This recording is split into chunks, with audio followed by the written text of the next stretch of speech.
Brilliant. Okay. Morning, everybody. So, what I just want to talk about is a little bit about where we in New Zealand are from a breeding perspective, a little bit about where we're going to be heading as well. So, it's a very general talk, really looking at some of the key data that we're seeing. So I work for Livestock Improvement, so LIC, and I know you were there, I think, this week as well, and went and visited the business. So we've been an organisation that's been around for a long time. We take our roots right back to 1909 when herd testing started, and not actually probably too far from here. We're a company that has a strong presence in New Zealand. We in the dairy genetics, we have over 75% of the market. We also export internationally as well.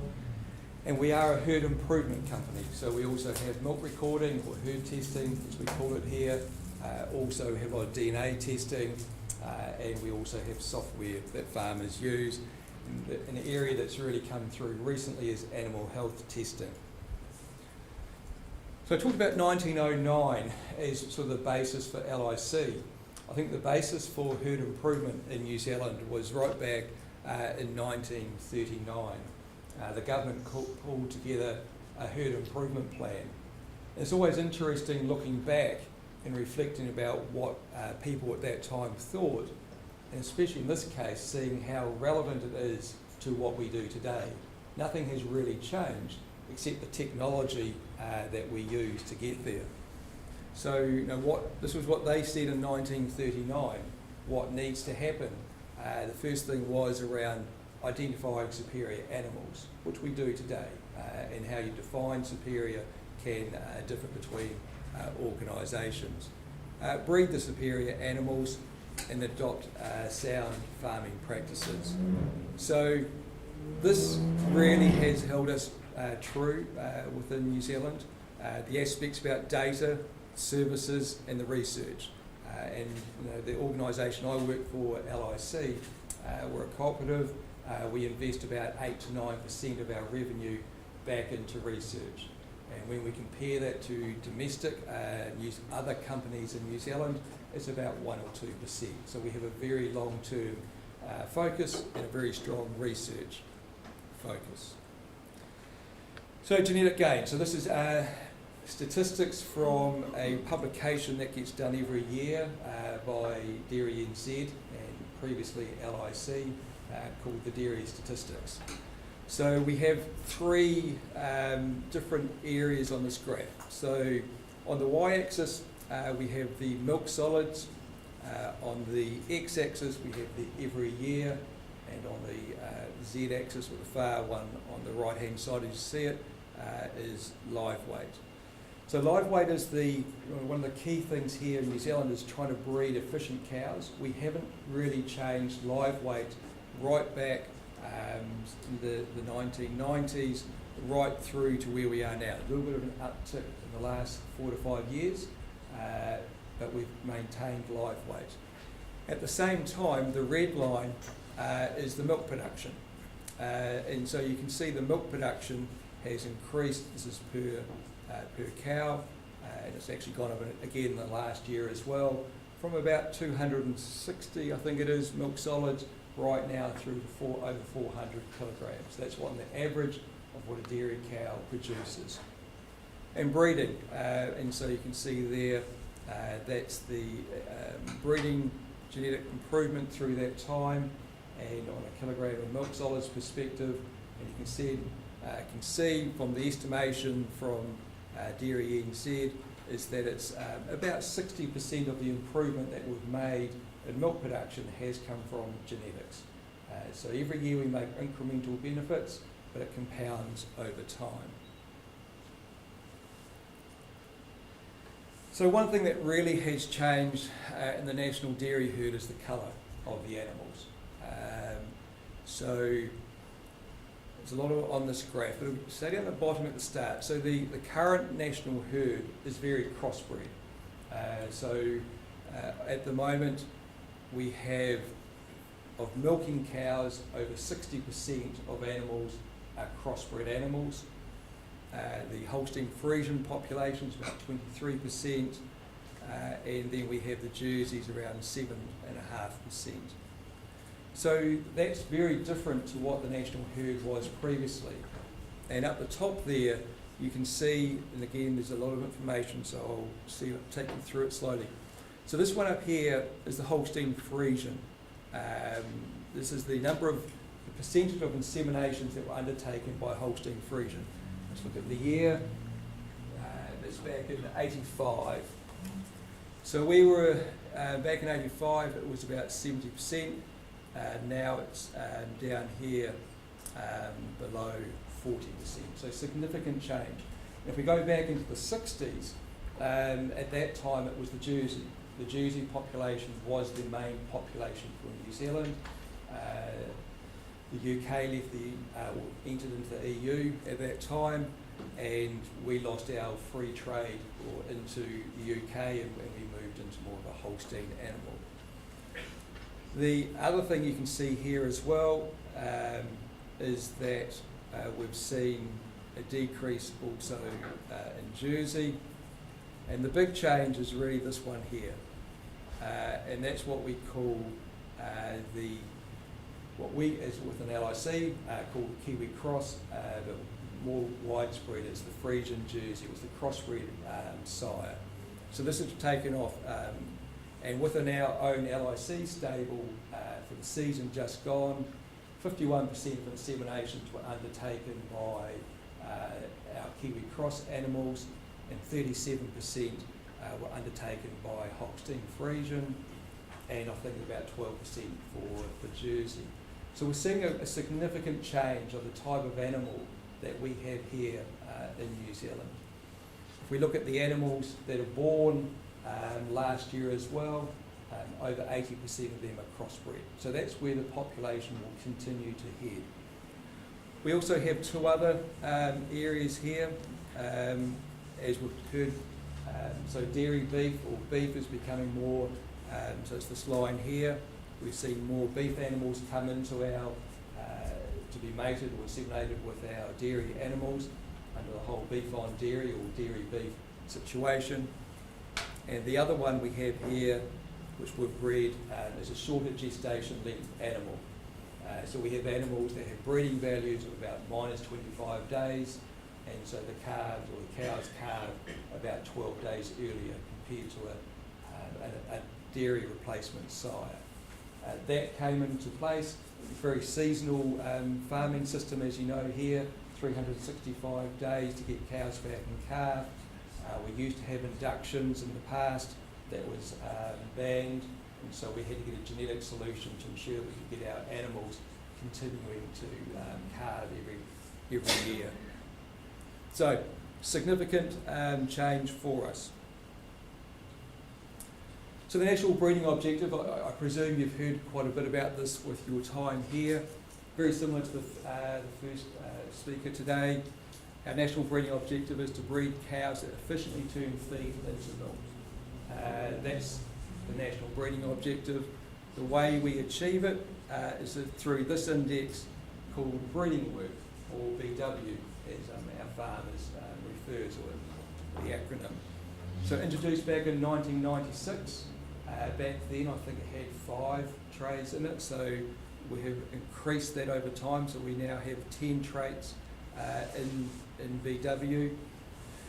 So a little bit quite different actually to what we had about the Norwegian Red this morning. So here we have our production traits on this side, and I suppose our robustness or welfare traits on this side too. About 60% of the weighting is still going into milk production, and the balance is into more the health and welfare side. You can see in here, so we have milk fat, milk protein, live weight, milk volume, and there we have functional survival, gestation length, somatic cell count as a proxy for mastitis, other body condition score, and fertility. And the size there is relatively what the weightings are. So one thing that does happen here in New Zealand is that every year the relative weightings of all of these 10 traits gets updated. So Dairy NZ, through their subsidiary of New Zealand Animal Evaluation Limited, their unit, they update these economic values every year, and then the BW has new weightings for it. So it's a continual change. So I'll come back to that and talk around what that has done. One of the first things we heard this morning was about genomics, so DNA technology. We as a business, as LIC, but also as an industry, have been through a journey with genomics, which has been up and down and now up again. So this graph here pretty much portrays what has happened with LIC. So here is the percentage of inseminations that we undertake at LIC, and then it's the year. So 2008 was the first year that we introduced genomic selection within our breeding program.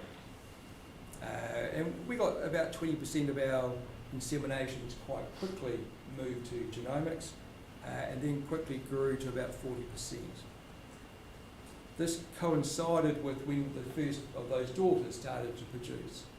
And when the daughters started producing, we realised our farmers, and we also realised quite clearly that what we had been estimating their genetic merit to be was overstated, and their performance wasn't up to the level that we had estimated.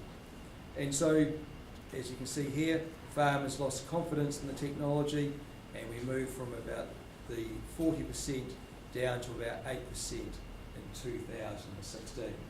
So significant change. So whilst the rest of the world was on this genomic journey, here in New Zealand we were working out how to make this technology work.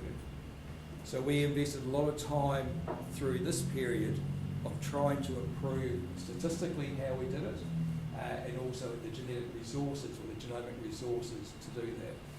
And it comes back a little bit to the population that we have here.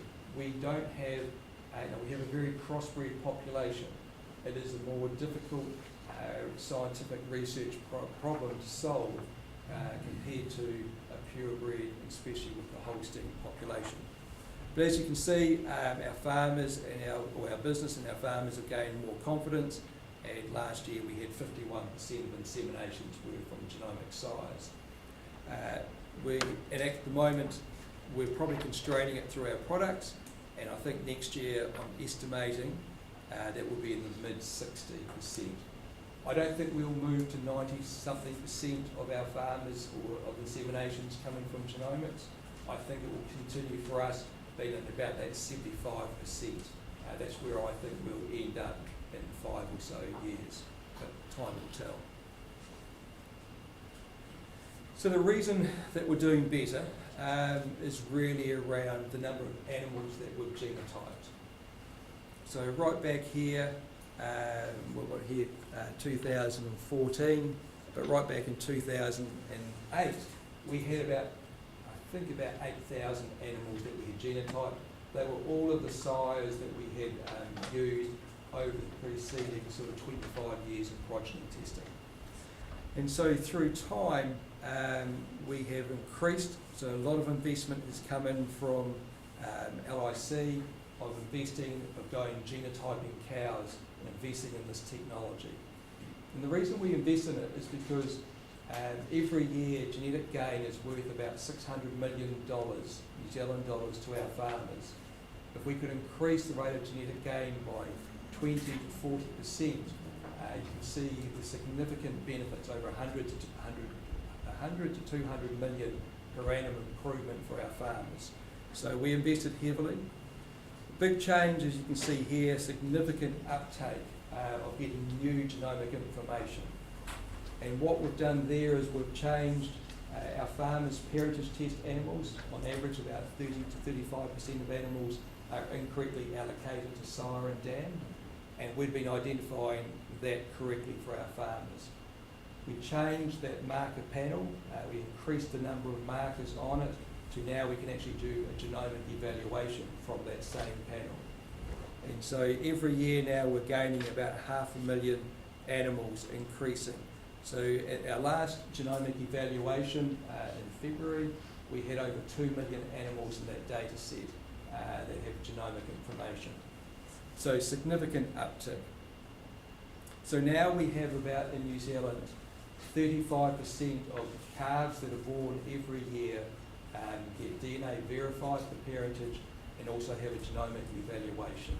And we're predicting and hoping and working towards getting that up to 50% before 2030. So that was what we had for the population on a different scale, but we'll see for the Ayrshire genotypes. Now we're also getting an increased number of genotypes coming through from young calves from the Ayrshire breed, and hopefully that will continue to improve genomic estimation within that breed. So genomics, one of the benefits of genomics is that you have DNA information very early in life, and you can make selection decisions. So right back to the herd improvement, selecting superior animals. So in dairy cattle breeding, there's 4 selection paths that we follow. The breeding companies pretty much define these 3, and farmers define which cows they select to breed their replacements. But the breeding companies do the other 3. So the sires that we select to breed the next crop of sires is what we call the sire to sire pathway. So back in 2008, the average age of a bull that we used as a sire of sons was 6.5 years, and now it's 2.5 years. That's the age of the bull when the progeny are born. So significant decrease in generation interval. The dams, so less of a change. So back in 2008, the average age of a dam when the calf was born was 4 years of age, as you had probably 2 lactations when the bull calf was born. Now it's 3. I see this one decreasing further. The reason for that now is with all of these females getting these genomic evaluations. So before it was a very small subset of the population. Now with 35% of cows having a genomic evaluation, I think that will go down to probably around 2.5. So we'll select a lot more yearling heifers and use them in reproductive programs. And on the size to breed cows, so these are the size that commercial farmers are receiving. Used to be 6.5, has dropped to 4.5. The reason it's higher than the size used to breed the next sons is we don't use young genomic sires as yearlings commercially. They produce limited number of straws of semen, and also we still put quite an emphasis on looking for the non-return rate, so the fertility of these bulls, calving difficulty, before we use them extensively in the commercial population. So BW has and continues to improve rapidly. So here are the 3 major breeds that we have. You can see up there that genetic progress across all 3 breeds has been made.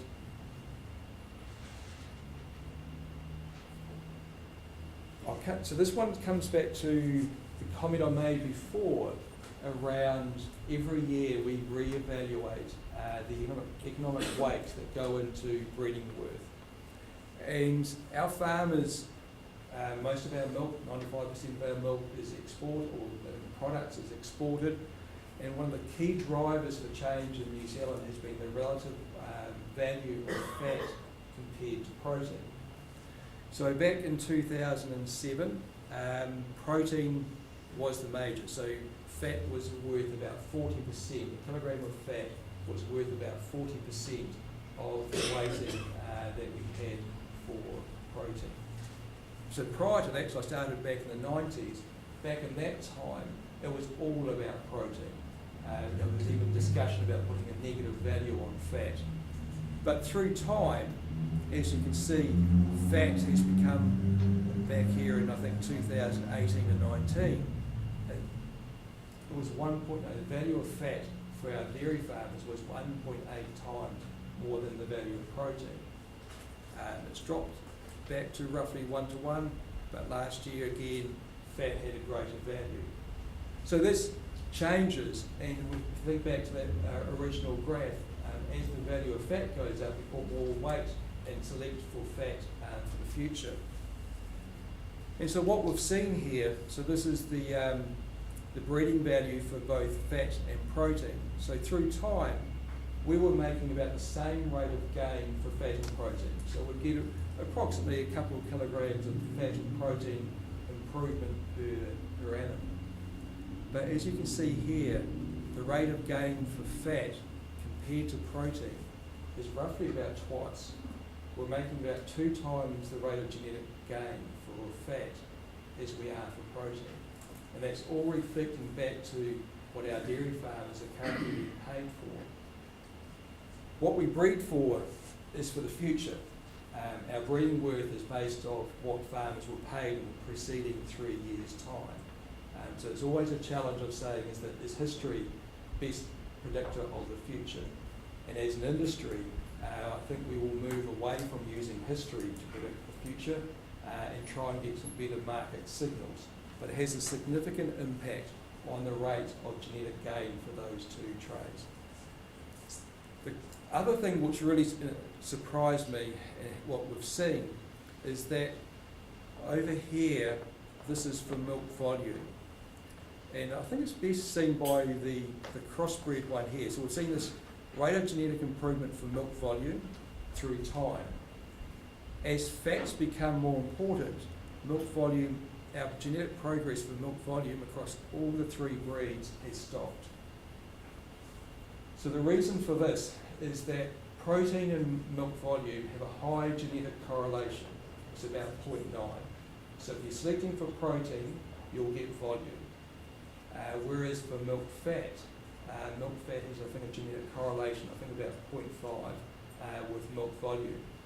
And so what we're seeing with our emphasis going for fat more than we used to with protein, we are we actually aren't improving the milk volume. But what's happening, as you can see over here, is that, and this is for milk fat, is our solids percentages have gone up significantly over the last 10 years. So we're producing more, so we're keeping milk volume the same, we're producing more fat and protein, our percentage trays are going up significantly. So we're getting certainly far greater milk solids per litre of milk. And we aren't selecting for percentage, but it's just becoming, it's an outcome of fat being more important in our industry. So it's a byproduct, and it has been very interesting to watch. So to finish up, I've got a couple of slides here. If I look ahead for our industry, and I know that we talked about earlier today as well, what are the new traits for the future? Well, the data sources that we'll use to actually bring that data in to select the most superior animals. So polled. Polled is a trait which, when I started at LIC back in '91, was one of the first things we were trying to breed for. Things have changed. Now we know the genetic variations for polled. The frequency in New Zealand is very low. It's about 2%. So we are trying to, as other companies are as well, to increase the polled frequency. We have had polled animals for a long time. Our farmers won't buy low genetic merit animals to get polled, so it's got to be in high genetic merit backgrounds. And we are having bulls that have polled at the moment. Fertility. Fertility is a really important trait for New Zealand. It's a trait which our farming system of 365-day calving interval is very important. The heritability is very low. It's about 2 to 3%. So the thing that's changed for us at the moment, which we're still working through, is our farmers are now putting more wearables, so either ear tags or collars on their cows. And so we estimate about 30% of cows now have collars on them, and we think that will probably grow up to 50%. The major driver for collars is heat detection on farm. And so we are now getting data coming through of the heat events that occur between calving and mating, so postpartum and estrus interval, the number of events, and also getting other cycling events.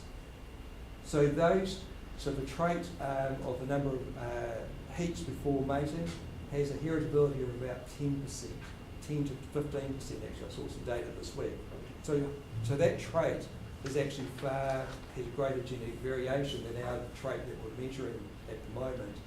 And the trait of number of heats before first mating is a high genetic correlation. I think it's about 0.65 to 0.7 with the trait that we're trying to improve for fertility.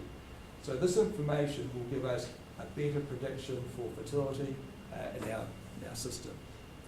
Also heat stress, so we are getting some data now from Smack Tech and looking at heat stress. Not a huge amount around today, but our farmers with our animals outside, it's a trait that we see in the future will be important for farmers. Live weight data, so again I talked before, we want to breed an efficient cow. Not many of our farmers actually record live weight from a 2-year-old or older cow, but a lot of our farmers measure the calves as they grow to make sure that they get through the right live weight. So we are now bringing that information, so there's millions of animals being measured there, there's only thousands of animals with mature live weight, so we're going to use that earlier information to improve our live weight estimation. Disease trays, so facial eczema, a disease here in New Zealand, we're estimating breeding values for that. Johne's disease, we have over 2 million animals measured every year for Johne's disease. We have breeding values coming through for that. Mastitis, we also have a lot of information for that. Udder evaluation or udder confirmation, every year in New Zealand we have about 3.5 to 4 million animals measured for milk. We have about 40 to 50,000 animals measured for udder. So absolute imbalance of data coming through. Could we use computer vision to improve our evaluation for udder confirmation? You saw the methane barn this week, so we're measuring methane, very hard trait, very expensive trait. I don't know where we'll go with methane, to be honest. There needs to be a market driver to continue the investment. You saw some slick animals there as well, sort of integrates the slick variation which we found back in 2012 into high genetic merit animals. They will be released in the next 3 years. Gene editing, as a business we have, and we are doing gene editing. We're doing gene editing over in the States. We work with Bill and Melinda Gates. I think it's just the Gates Foundation nowadays. Since they split, they were generating some gene edited animals to sell into Africa. We've tried gene editing here in New Zealand for the slick variation.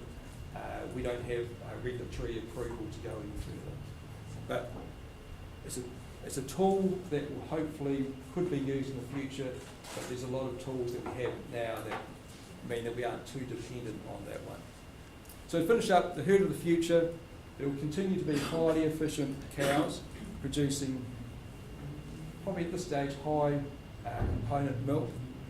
It needs to be aligned with our processes and our global markets, and that's why it's important what farmers are paid, we are breeding for. And I think with all farming systems around the world, trying to reduce the emissions that we have as well. So that's where we are at the moment. Thank you.